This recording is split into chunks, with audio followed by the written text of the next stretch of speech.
Welcome to Warblog. Today I'm going to look at this Zasillya front. It's basically the, I should have actually done another one, but moments after I started this I saw another one which was more appropriate really, when they take a town. There's not much happening on this front, but it's the Kherson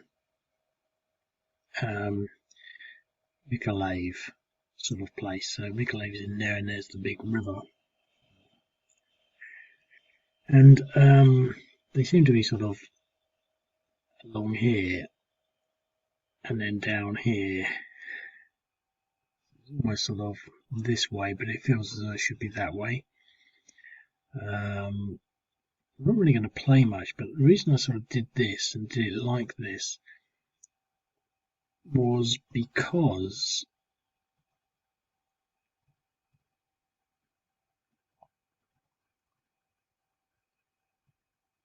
I'm sort of trying to figure out, well, what is actually happening? Oh, go away.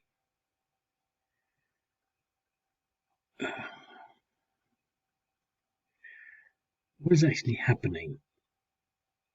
You know, because, well, the Russian forces did sort of have all of this, and they were moving up through Nova Odessa through to wherever is up there, and then they sort of withdrew. I didn't really understand why they would withdraw from places. I understand there's sort of partisan activity behind the front lines, so you know it might be that they just can't control everything. But that's not really what I'm thinking about. What I'm thinking about really is, you know, what's sort of happening in this? Is it sort of like because when they've got an active front, they're sort of meshed together more like that.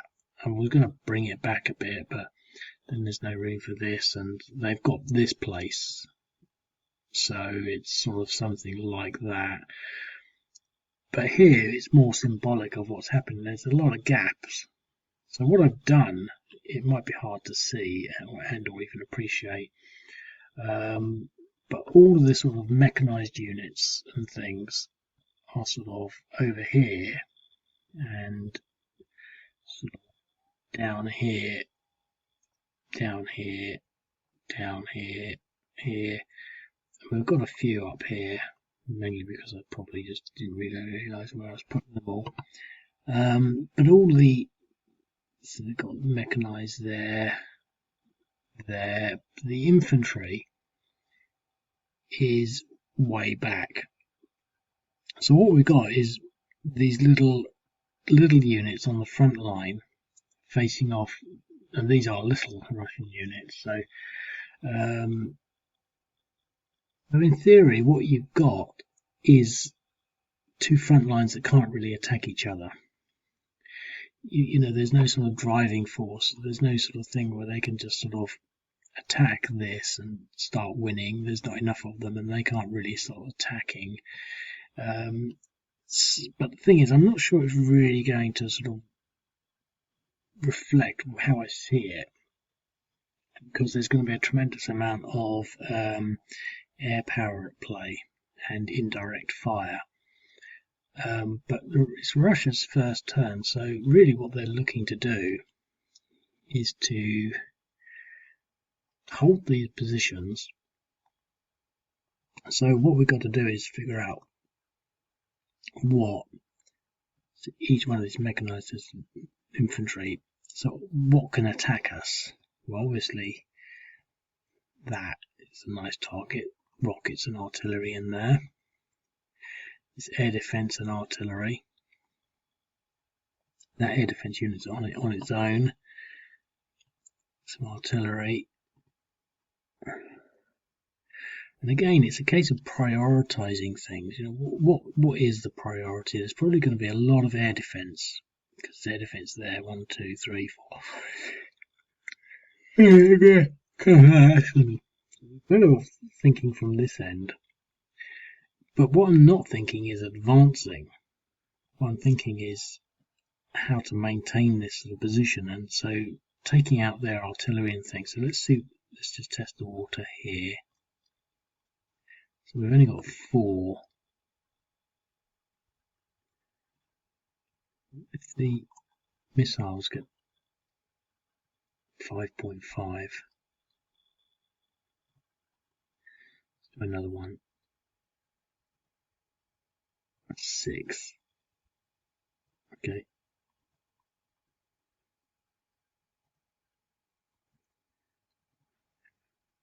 Okay, so we've got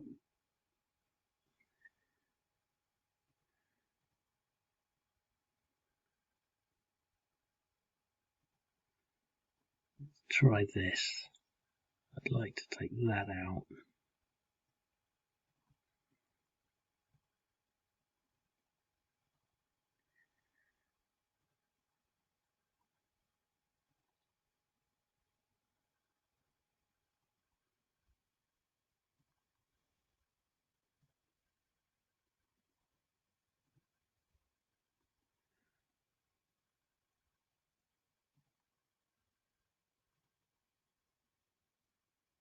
Okay, let's do another one. Let's see if we can get that artillery.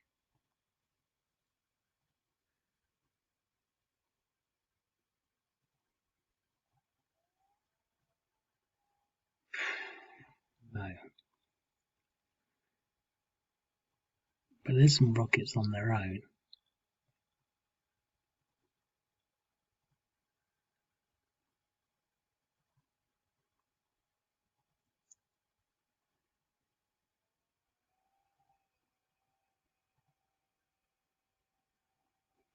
Strange.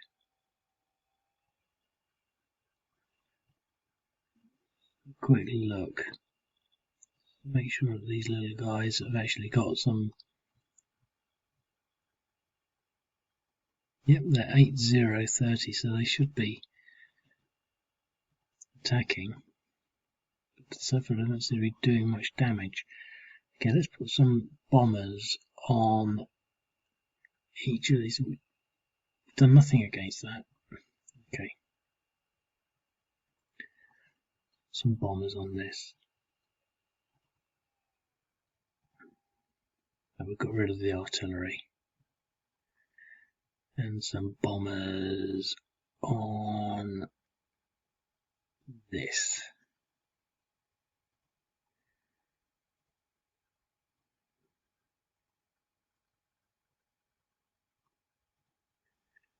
Okay. Right. So we don't really have much firepower that can reach things like this. Let's see what we can got that can reach this. Probably nothing. Yep, that's right. Okay. We've got some rocket units. We want to start bringing them forward. What we want to be doing is making sure the rockets aren't vulnerable. Okay. But we can definitely blow this place up.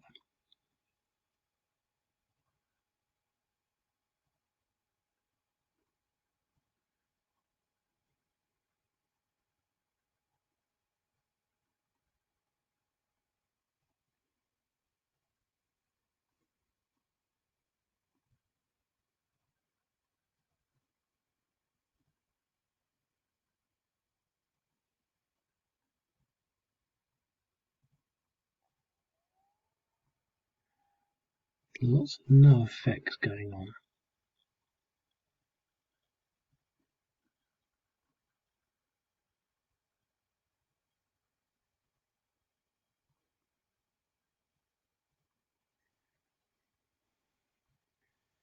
Right. Well, got artillery there, so let's put this infantry unit on it. He's protected. To put him there, let's draw him back there. Push him over here.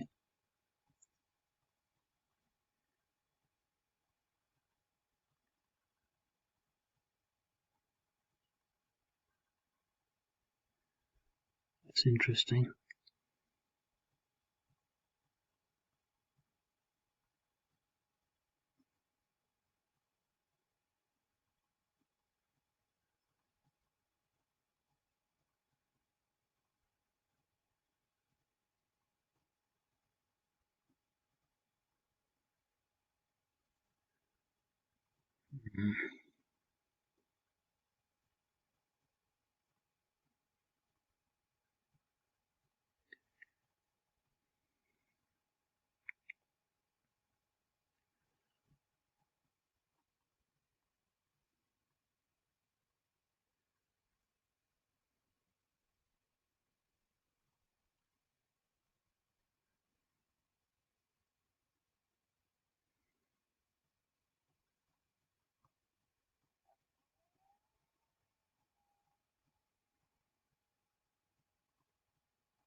So near, push in there.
Okay. Right, so the whole point here really is that I don't want to come out of my trenches. And I've used my indirect area fire and air power to take out their indirect area, their indirect fire and air power. So the question is, do the Ukrainians feel strong enough to advance against these sort of rather weak Russian lines? I mean, I could have pulled them out and attacked things. I mean, that's definitely a bit vulnerable. But attack that. All he has to do is 2.8, but he'll recover.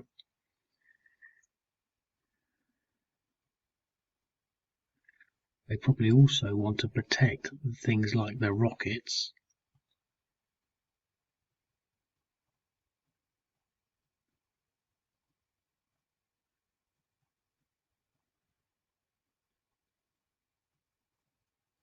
They're going to harass things with their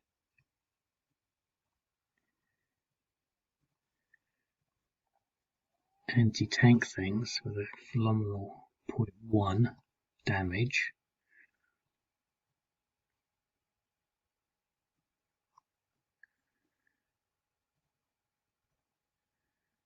Point one,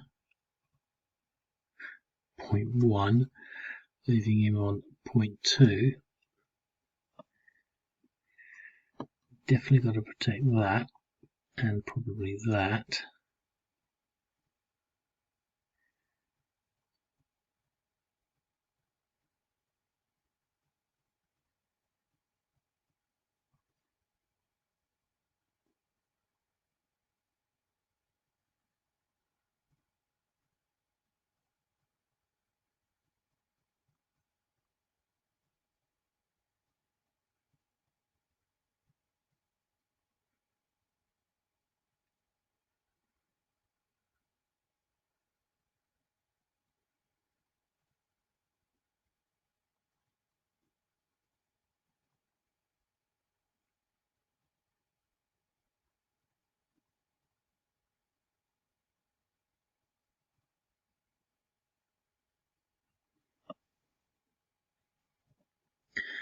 Okay, well that's it for movement really. I mean, when you sort of start looking at it like that, they don't really have the hordes to surround that.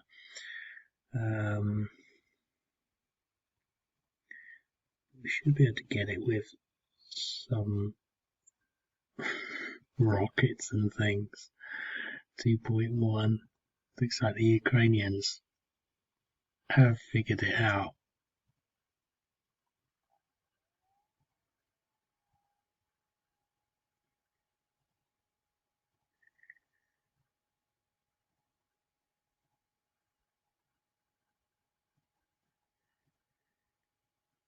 Okay, so these are bombs unit. Where was it? There. I don't know where it was now, but it's gone.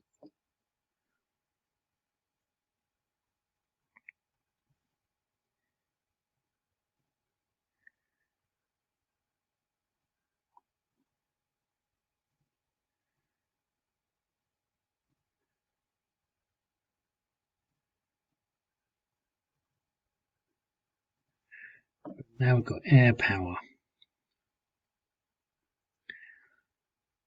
So we can advance to some extent.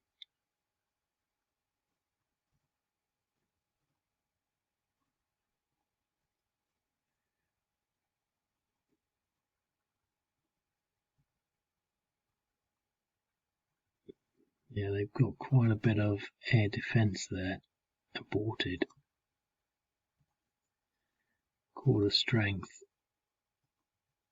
Half strength. The thing is, I'm not convinced that the quarter strength and half strength actually do anything. Shot down. Half strength. Aborted. 3/4 strength. Aborted.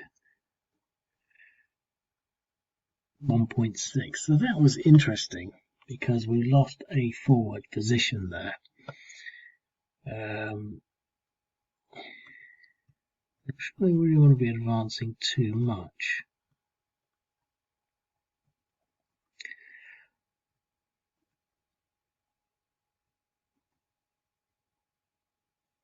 And that's sort of pretty much what I was trying to convey, really, because there's no real scope for great advances, but there is scope for sort of filling up some of this space. But to what effect? Because when you advance, no matter how you do it, there's going to be a delay in the sort of the action of moving forward. It's not as though you can move everything forward at the same rate. I mean, you might be able to sort of get away with moving 1 hex a turn and keeping a complete formation. But as soon as you get beyond that, some things will only be able to move 1 hex or 2 hexes, and things that can move 3 or 4 will either have to go very slowly, half their rate, or go ahead alone. Because that's sort of what I'm wondering. I'm wondering what's happening between Kherson and Mykolaiv. You know, because there's no sort of activity. I mean, what, they sort of all dug down in their trenches, just firing rockets at each other.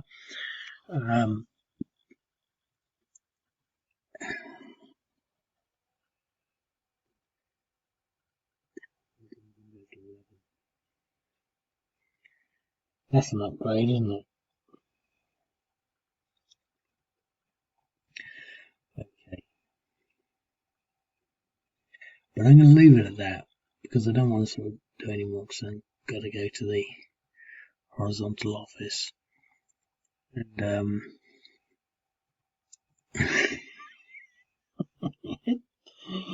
turn on the imaginary screen. But I'm thinking what's happening in this gap.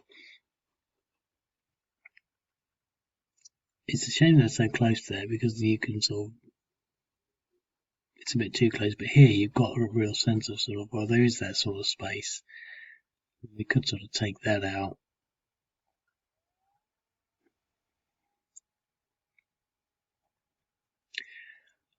Yeah. Anyway, I'll leave it at that and I'll speak to you later. Cheerio.